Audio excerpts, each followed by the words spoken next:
Is Abdu'l-Baha, the son of Baha'u'llah, the prophet founder of the Baha'i faith, said in a talk more than a century ago, "But when sadness visits us, we become weak, our strength leaves us, our comprehension is dim, our intelligence veiled. The actualities of life seem to elude our grasp. The eyes of our spirit fail to discover the sacred mysteries, and we become even as dead beings.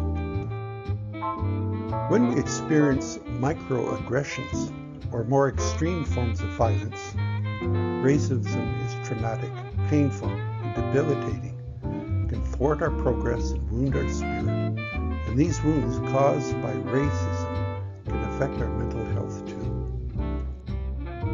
Gatherings for worship are being integrated more and more into the core of community life. Devotional meetings are occasions where any soul may enter, inhale the heavenly fragrances, experience the sweetness of prayer, meditate upon the creative word, be transported on the wings of the Spirit, and commune with the one beloved. Make a list of your friends and invite them to this devotional, or devotional you begin. It is a gift from you to them. All are welcome at our spiritual gatherings.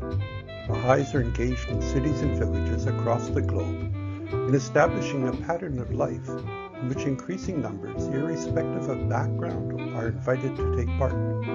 This pattern of community life is giving rise to vibrant and purposeful new communities, wherein relationships are founded on the oneness of mankind, universal participation, justice, and freedom from prejudice.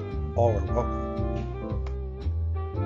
There is an importance to worship and service in contributing to the well-being of everyone. What prayer, quotes, inspirational thoughts, song have you brought to share in this devotional gathering that we're going to have next Tuesday, noon, Central Time?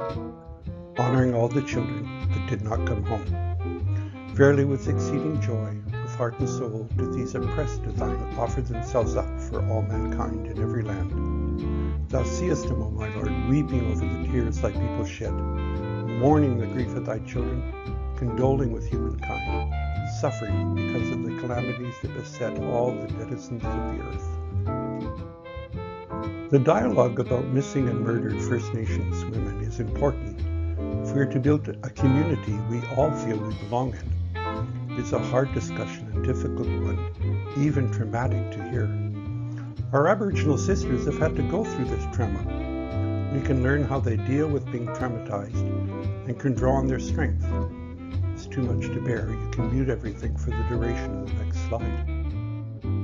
Leslie was one of the principal founders of the Mothers of Red Nations Women Councils of Manitoba, sat on the Native Women's Association of Canada Board of Directors, is the founder of the Kanikanechiki, a Winnipeg organization that provides Indigenous-led programs, including for family members of missing and murdered women, girls, and two-spirit gay and lesbian people.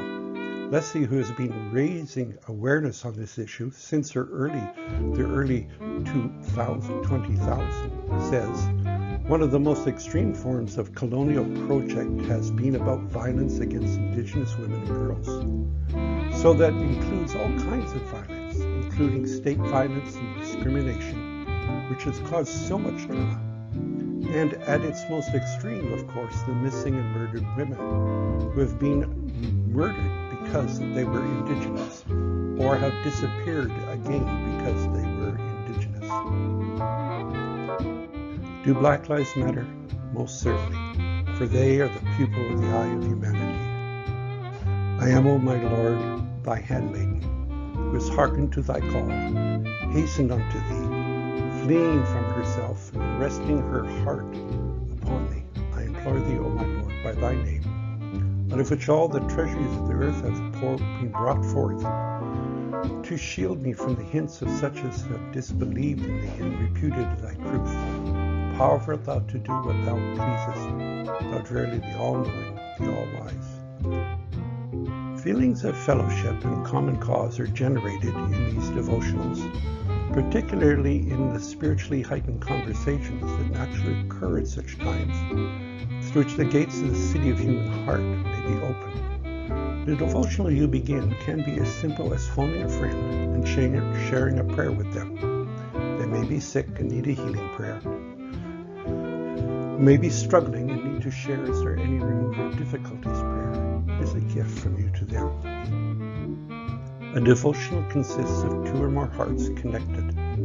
How is the growing culture of worship and service in your community transforming the lives of people?